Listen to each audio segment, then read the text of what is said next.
Biz belki bugün bunlarla ilgili hakikaten bu alanda birçok yerde konferanslar vermiş, gençlerle bir araya gelmiş ve ülkemizi dünyanın her tarafında çok güzel bir şekilde temsil etmiş bir hanımefendiyi bugün burada ağırlıyoruz. Ben inşallah bu toplantının çok verimli geçeceğini düşünüyorum. En çok illere gezdiğimiz en yeşilacılarımızdan bir tanesi olan Burcu Çetinkaya hem sporcu kimliğiyle hem bağımlılıktan uzak olan kadın kimliğiyle her zaman için bize rol modellik olan bir sporcumuz. Onun için tekrardan kendisine hoş geldin diyorum. Ben bağımsızlığın gerçekten hani bu tip işte sigara olsun, başka konular olsun bağımlı ve bağımsız hayatın arasındaki farkı bizzat kendim yaşadım. Ve bunu böyle kısa bir süre zarfında değil, çok uzun yıllar içinde de yaşamaya devam ediyorum. Ve kesinlikle bağımsız ve özgür hayat çok daha güzel. O yüzden neye bağımlılık potansiyelim varsa buna şu anda günümüzde cep telefonları da dahil hemen aklıma bir şeye bağımlı olduğum günler geliyor ve erken müdahale etmeye çalışıyorum. Bir şekilde uzak durmaya çalışıyorum. Tabii teknoloji şu anki konum mesela benim için tehlike arz eden konu. Tam olarak zararlı kapsamına girmediği yerler de var. O ayrımı yapmak o anlamda daha zor.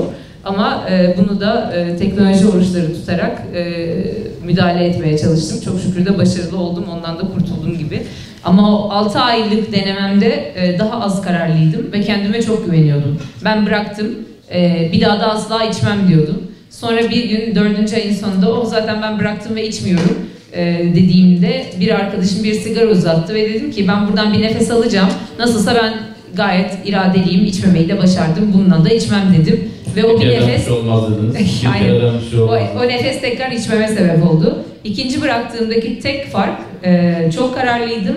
Ama bu sefer dedim ki ben bu konuda zayıfım. Zayıf olmasam zaten hiçbir zaman sigara bağımlısı olmazdım. Dolayısıyla da her gün sabah uyandığımda bununla ilgili kendime bu hatırlatmayı yapacağım ve hiçbir zaman da kendime bu konuda çok güvenmeyeceğim dedim. Hiç kimseye de bıraktığımı söylemedim. İlkinde herkese ilan etmiştim. O bıraktığımda kimseye söylemedim. Kimisi 2 sene sonra fark etti, kimisi 2 gün sonra fark etti, kimisi 5 sene sonra fark etti ama sen sigara içmiyorsun artık diyen insanların ben söylemeden bunu bana söylemeleri de benim için bir kupa gibi oldu, ödül gibi oldu. En önemli yardımcım da spor oldu. Çünkü spor yaptığım için sigaranın zararını o anda görebildim. Spor yapmadığınız zaman belki sigara sizi çok rahatsız etmiyorsa ciğerinizi, vücudunuzu uzun bir zaman zarfında öldürüyor. Ama siz o anda onun size verdiği hasarı fark etmeyebiliyorsunuz. Fakat spor yaptığınızda sigarasız ve sigaralı nefes arasındaki farkı çok net görebiliyorsunuz. Ve işte 2003 yılında veda ettiğim sigaraya dediğim gibi özlemiyorum da. Hatta yanında içildiği zaman inanılmaz rahatsız oluyorum. Hani eskiden olduğumdan çok daha fazla rahatsız oluyorum. Bence ben bir alkol bağımlısıydım. Evet her gün içmiyordum. Ama 18 yaşında bir genç olarak mesela haftada bir kez içiyordum. Ve içtiğimde ertesi sabah 8'de kalkacağım güzel bir aktiviteye, ailemle bir doğa gezisine aman uyuyacağım deyip katılamıyordum. Başım ağrıyordu. Bu bile bence bir bağımlılık boyutu. Çünkü normal hayatınızdan sizi alıkoyan ve sizi bir anlamda derecesi ne olursa olsun tutsak eden her şeyin ben bir bağımlılık olduğunu düşünüyorum. Sporun bir kere birçok farklı etkisi var. Spor psikolojik olarak da insanı çok daha iyi hissettiriyor. Mesela çok yorgun bir gün veyahut da moralinizin bozuk olduğu bir gün kalkıp spor yapmak çok zordur. Ama eğer yapmayı başarırsanız, o teri atabilirseniz o zaman kendinizi doğal olarak hayatınızdaki unsurlardan hiçbir değişmediği halde daha iyi hissediyorsunuz. Bunu zaten psikiyatristler açıklıyorlar yani beyindeki hormonların değişmesiyle ilgili.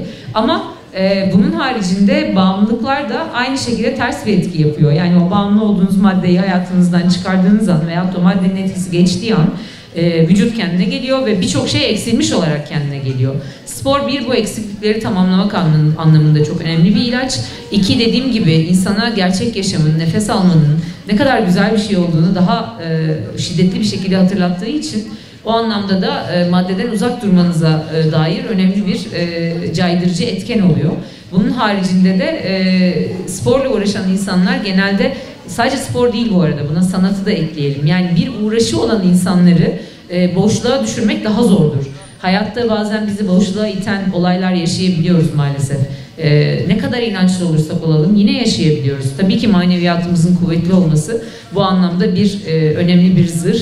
önemli bir koruyucu etken. Ama ona rağmen maneviyatı çok kuvvetli insanların da başına bu gelebiliyor. Bir boşluğa düşebiliyoruz.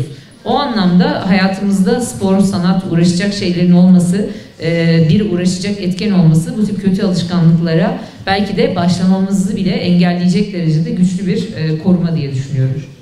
Bu kararla ilgili, bu benim tamamen kendi içimde aldığım bir karardı. Bir kere zaten şunu bilerek aldım, hem medyada hem dünya çapında birçok göz önünde işte belgesel olsun, çekim olsun, reklam çalışması olsun, haberler olsun iş yapmış bir sporcu olarak sıfırdan tesettüre girmiş bir insan gibi olamayacağımı her zaman bilerek ben bu yola çıktım. O yüzden de bu tamamen benim kendimle ilgili bir imtihanımdı. Yani hani insanların içine çıktığımda dış görünüşümden beslenmemek adına atılmış bir adımdı diyebiliriz. Allah layık olmayı nasip eder inşallah. Elimden geldiği kadar yapmaya çalışıyorum bazı şeyleri. Bu anlamda onu tamamen kendi imtihanım, benim kendi yolum, kendimi belki de bağımlı olduğum, yine bir bağımsızlığa bağlayacağım, bağımlı olduğum bir, özellikle de medya dünyasının içinde bugün daha güzel nasıl gözükürüm, bugün daha dikkat çekici nasıl giyinirim anlayışının içinde savaşan birisiyken bundan tamamen bağımsızlaşmaya çalışmamda da bana çok büyük bir yardımcı oldu diyebilirim o anlamda.